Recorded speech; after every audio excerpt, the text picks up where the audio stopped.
Hi, I'm Linda Pineacre, trance medium and author. Today I'll talk about how I became a trance medium to help you to understand trance mediumship. You may post questions in the comment section and I will address them during the event.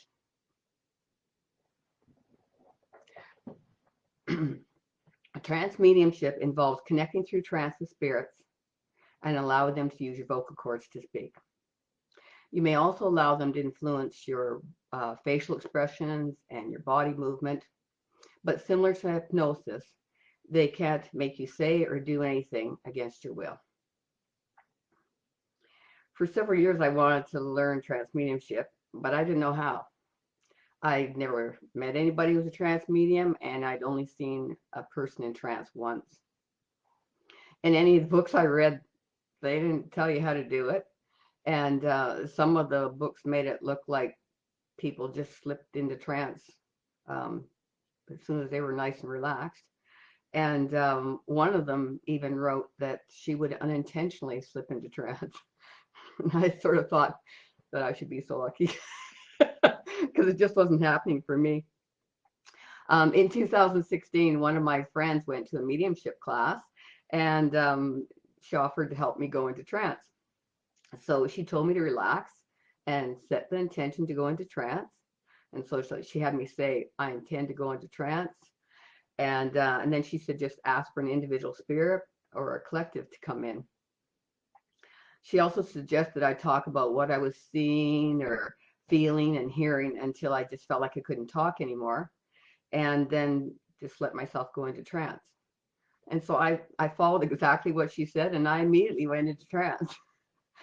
And there I was, and I do remember this part. I was in the chair, and my head just fell forward, so I had a really sore neck after I was all done.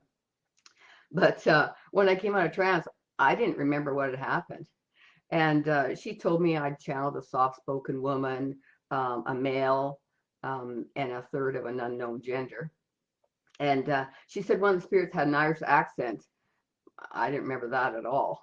But as she talked about what I shared through trance, some of it sounded familiar. And I did recall that one of the spirits was very bossy, and she said that was one of her spirit guides. She figured it was him anyway, because he was always bossy.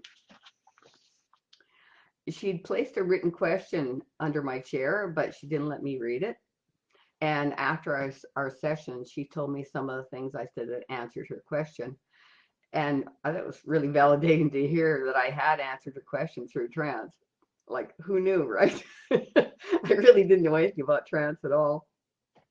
I mean, a few years before that, a trance medium told my twin sister Karen that one of the ways to get into trance was to meditate and to talk out loud while you're meditating, and to make sure that you record it so you could listen to it afterwards. So I tried that once, but it didn't work for me, and it didn't occur to me to try it more than once. And I'd completely forgotten about it until I started writing a book about trance mediumship. And then for some reason that came to me, and I thought, oh gosh, if only I'd remembered that. But I was so excited when I did go into trance. And it took me only a few minutes, and I just never dreamed it would happen so easily. In the early 2000s, I was meditating, and I saw a vision of thousands of people coming in and out of arena at fast motion. And I said to my spirit guides, I said, they came to listen to me, didn't they? And they said, yes. So that gave me an idea of just how important it would be for me to become very well known and become very adept at connecting with people's loved ones in spirit, because apparently that's what I was doing in that arena. So I just knew that I had to learn trance mediumship. I really felt like it was part of that. So my friend and I continued to get together and share trance messages with each other. And I began practicing by myself on almost a daily basis. And if I missed a day, sometimes I'd practice twice the next day. And during the process, we received several trance messages about how life-changing it would be for me once I became adept at connecting with spirits through trance. So that was really exciting, but it was also very overwhelming. And as I realized that, I had to become proficient at trance, and that was like my next hurdle to moving forward. And I just felt enormous pressure to make that happen. And that also led to fear, which made it difficult for me to relax enough to go into trance. So some of the practice sessions were pretty frustrating. 10 days after I first went into trance, I saw a rufous hummingbird and an Anna's hummingbird, and they're both trying to drink from the same hummingbird feeder. And it's actually unusual for different types of hummingbirds to share a feeder. They chased each other twice, and then they finally sat together on the feeder, and they actually tried to drink from the same port. And I heard the intuitive message: trust and let yourself join with your spirit guides. So my spirit guides were really trying to help me. One night when I went to bed, I received an intuitive message to bring my tape recorder. And I didn't know what it was for, so I just left the tape recorder turned off on the bedstand beside my bed. And I woke up in the middle of the night and started speaking in a non-English language. I guess in my drowsy state, I was allowing a female spirit to use my vocal cords to speak. And I turned on the recorder and just continued speaking in her language. And I was excited because I knew I had to be in trance, or how else was I speaking this language that I didn't know? And when I played the recording later for one of my friends, she said it was light language, something I had never heard of. And apparently light language involves channeling spirits from ancient civilizations to share healing. And I've since channeled light language with many spirits. And, people have reported how healing it was for them. And some of my friends who are mediums have said that they can actually see the colored energy in the room, and that's just very calming and it feels lovely. So that really encouraged me to keep doing the light language, even though I have to tell you that sometimes it just sounds like gibberish. And in the beginning, I didn't know what the purpose was. I just knew it was exciting that I could do it because I knew I was in trance when I was. One of the friends that I was practicing trance with all the time, one of her trance guides told me that I had a new guide that was assigned to me for the purpose of working in trance states. And that, like him, this guide was from another galaxy. And he also spoke about what I'd be doing to help others. One of the times I was practicing trance, I saw lots of orange energy. Like I quite often see colored energy in my mind when, when my eyes are closed or when they're open. And on my last attempt, the orange energy was just huge. And I just felt the energy embrace me. And later that male spirit told me that the energy was only representation. And intuitively, I got that his name was Bashura.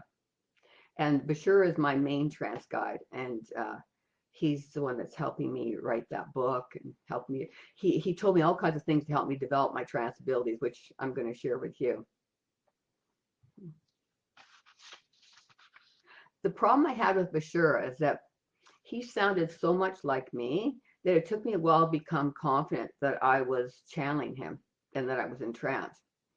Because a lot of the other spirits, they had like accents or a very deep voice or a really high voice, or they'd like to sing, And so that, when that happened, I always knew I was in trance. But with Bashura, he sounded so much like me that I just couldn't tell for sure that I was channeling him. So he deepened his voice on 2 occasions so that I'd realize I was channeling him, and then told me that he'd resume sounding like me now that I knew that I was able to channel him through trance.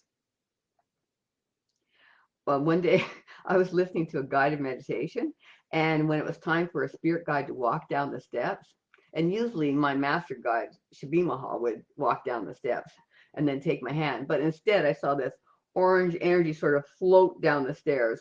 And I knew it was Bashura because he's the one that, represents himself with this orange energy. I previously thought that going into trance would enable me to get out of my own way, but I discovered it was difficult to avoid letting my own thoughts interfere while I was trying to get into trance.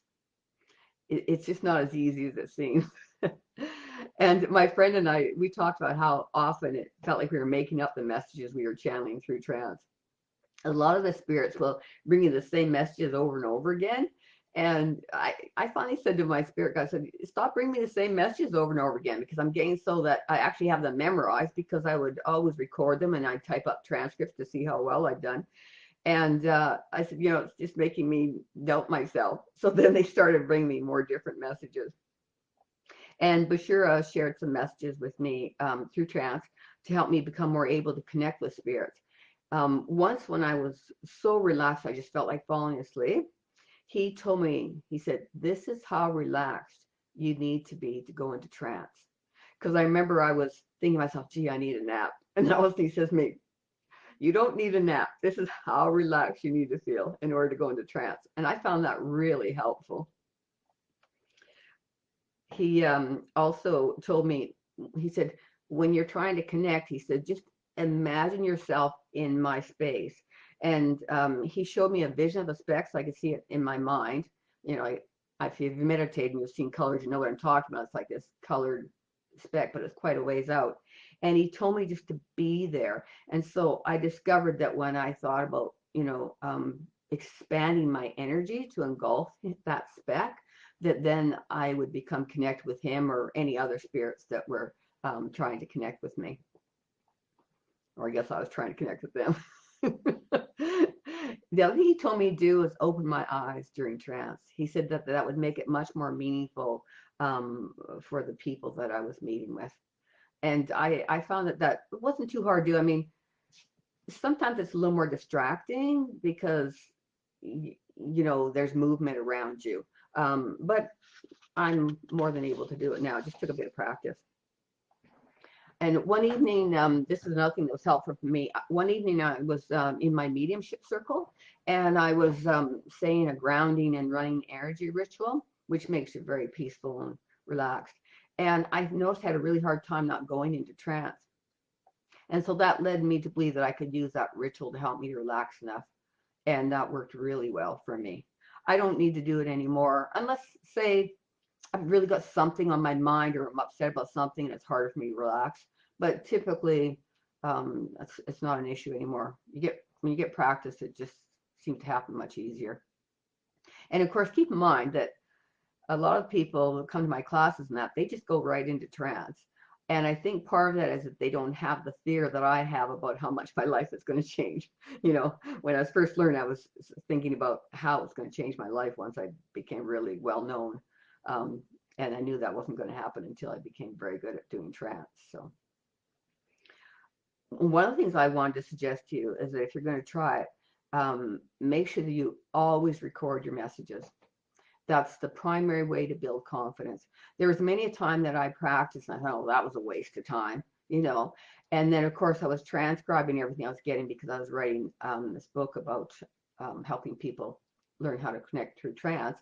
And when I would listen to those messages and type them up so that I could read them, I would just be flabbergasted sometimes. I could hardly believe. I think I never remembered any of this happening. And some of the messages were so detailed and profound. It was just really impressive. It really helped to build my confidence. So I would, really suggest you do that. And if you do record it and you end up having all kinds of quiet periods, just hang in there because you couldn't have a quiet period and then all of a sudden, boom, you're connected through trance and someone's using your vocal cords to speak. And one thing I'll tell you about trance sessions is the memories are usually really inaccurate. There's so many blanks and so much is missing. So recording is definitely the best way to build confidence.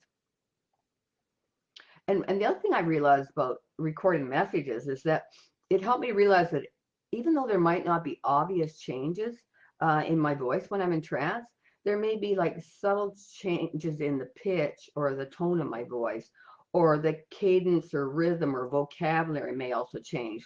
Like a lot of times when I connect with spirits through trance, I use words that I never use in my everyday life. So, it's a really good indication that you're in trance. And it might also include how words are emphasized or the intonation of your voice. I definitely feel more sure about being in trance when my voice changes or when I'm with trance with spirits who speak languages that aren't English, or if they speak with an accent or sing. Like a lot of spirits will come through me and sing, and they'll sing songs I don't even know. I mean, one time I even sang a French song, and French is not my forte. But I've just discovered that the most important thing is to trust the messages that you receive and share through trance. I notice there's no comments here, so I'll just keep going. But if you have any questions or anything, just let me know. The most important thing is relaxation. If you're not relaxed, it's just not going to happen for you. That's what allows spirits to express themselves and share the messages that are most meaningful.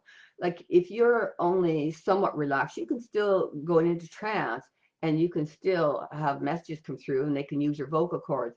But you'll find the more relaxed you are, that sort of like the more freedom there is for them to be expressive. So keep that in mind too. Each spirit's energy is different. I always tell people that spirits are like snowflakes. There's no two the same. And if you tune in, that will enable you to notice the differences. And if you connect with spirits often enough, you'll get, so either consciously or subconsciously, you'll recognize their energy. Like when Bashir connects with me now, I know instantly that it's him. And he doesn't have to show his orange energy or anything like that. I just know that that's who I'm channeling. The spirit's energy may be subtle or it might be obvious. And it's easier to notice spirits that are gregarious and with a great sense of humor or booming laugh. Whereas the others that are more serious or gentle or shy, they may be less obvious. But if a spirit's energy is subtle, being relaxed will enable you to become aware of them. And I always think that, you know how so many mediums think they can only connect with whoever shows up. Well, I've never had a loved one spirit not show up. They always come. When I have a client ask me for somebody, or when I'm doing a group reading and someone in the audience asks for somebody, they always show up. And I think the difference is that I'm very aware of the fact that you can summon spirits, but I'm also aware of the fact that their energy, each spirit has such different energy that just some of them are just less noticeable. And that's the same for yourself if you're trying to, experience your loved ones just even being around you. You have to be calm and relaxed enough just to notice even the most subtle energy. And that way they'll be there and you'll notice them. But if you believe that you can only see, connect with whoever shows up, then you're going to miss out on a lot of them. After a while, the trance guides began to introduce themselves to clients during readings and during classes. And that started indicating to me that timing was right for me to help others learn trance. So for quite some time now, I've been providing classes and one-on-one trance training to help others connect through trance. And yeah, and typically like in a one-on-one session, in 30 minutes, you can connect with at least a couple of spirits. So you can get some good practice from that. The style of connecting through trance has evolved over the years. Traditional methods involve deeper trances during which the medium doesn't interact with others. But Bashir encouraged me to learn to quickly go in and out of trance. When you're in trance, it's not possible to be aware of everything that you can experience outside of trance.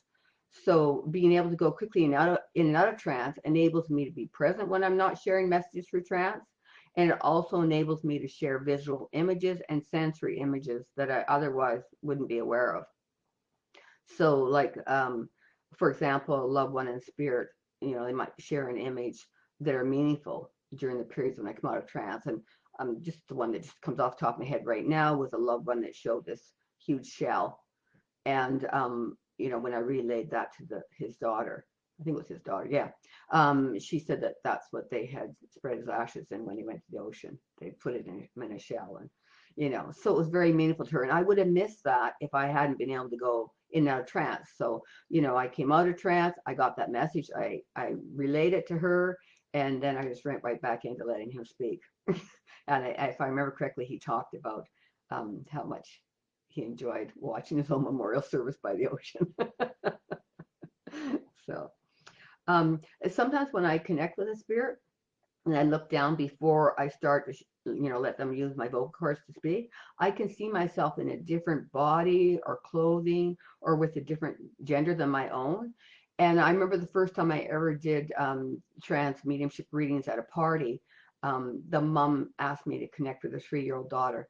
And when I looked down, I immediately saw myself in this little frilly, multi-layered dress, like a tutu or a princess dress or something like that. And it turned out that her daughter liked to dress like that all the time. And she just wore that same dress over and over again because she didn't want to take it off.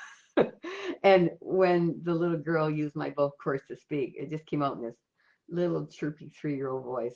It was very adorable. When I connect with spirits through trance, I feel as though I have their personalities. And trance enables me to reveal those unique personalities and share their messages and provide reassurance that they remain present in their loved ones' lives. And I think it makes it much more meaningful. I do have to tell you, it took me a while to have enough confidence or guts to share my trance abilities with others. It was a gradual process. Like I said, I practice a lot at home. And to me, a really big hurdle was moving from connecting with spirit guides and collectives to connecting with loved ones in spirit. And I remember my spirit guides came through and they said, "What do you mean you're afraid to connect with loved ones in spirit? Who are we if we're not loved ones in spirit?" And they had a point.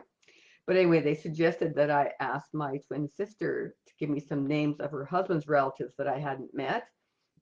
And then I would connect with them through trance and record it and then share it with her husband and her family and see if it matched. And I connected with 4 or 5 of his relatives that had passed. That was very validating for me. It was astonishing, the neat details that came up, right down to describing one of his uncle's cars. An old-fashioned convertible, you know. But anyway, yeah, so I did that, and then I started sharing my trance abilities with others, like close friends or clients who appeared to be open-minded.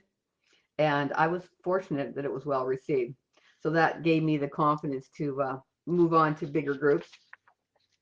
One of my clients told me that her favorite part of a previous reading was when I went into trance with one of her spirit guides. She said she appreciated the connection and the deeper sense of knowing that came from me being in trance. And she was impressed that their very specific personalities came out so strongly. And for her, that made it seem more real. So that helped encourage me. And when I connect through trance with love and spirit, people are often amazed at how their loved ones' personalities come through. And so then I gradually began sharing trance with families in groups up to 6. And then I expanded to meeting with groups of more than 50, both in person and online. And I have to tell you, it makes absolutely no difference to me whether I'm connecting with trance with an individual, a family, or a group, whether it's in person, on the phone, on Zoom, or Facebook Messenger video chat. It makes absolutely no difference at all in terms of what kind of messages I receive. And you would think that it'd be really kind of distracting to have that large group on Zoom with, you know, a whole page of people in front of you. It's not at all. Makes no difference to me whatsoever. The largest group I've shared messages from loved ones in spirit with is 96. But that was just around the time where I was just first learning trance, and I wasn't confident enough to share messages through trance with that group. And I'm really looking forward to sharing trance messages with larger groups. I actually thrive on it. It doesn't scare me any more than one person, you know. Like, I really thrive on an audience. It's so rewarding to make that kind of difference for people in their lives. I marvel at the wonder of connecting with spirits through trance, and I'm excited to share information about trance in the hopes that you too will be fascinated by the messages shared when individuals allow spirits to use their vocal cords to speak. So I recently started a podcast, and it's called Trance Messages from Spirit. And my guests and I share animated conversations about our experiences as trance mediums. And we channel messages to enable you to understand your spiritual growth, evolution of the universe, and whatever else the spirits decide to share through trance. So if you're curious at all about the messages that spirit will impart, and you'd like to develop your own trance mediumship abilities, I hope you'll join us for the Trance Messages from Spirit podcast. It's on the second Thursday every month, but you can also listen to it on my website at www.lindapioneer.com. It's available on Apple Podcasts, Amazon, Stitcher, Spotify, Overcast. It's on a whole bunch of different places where you'll be able to download it. And during the next podcast, the one that I'll be doing on November 7th, I'll be sharing several messages that I received through trance. Does anybody have any questions or comments? Oh, hello, I got someone here. There's a nice heart. Thank you so much. That's so sweet of you. Yeah, I don't know.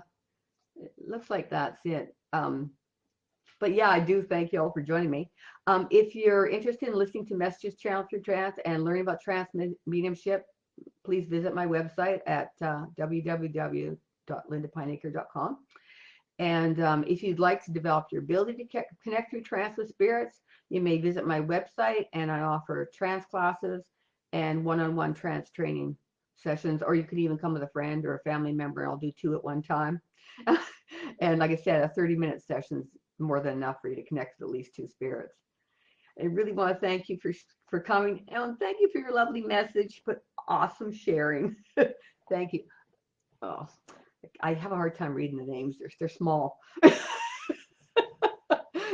But thanks for joining me, and I wish you all the best. Hope you enjoy the rest of your day. Bye.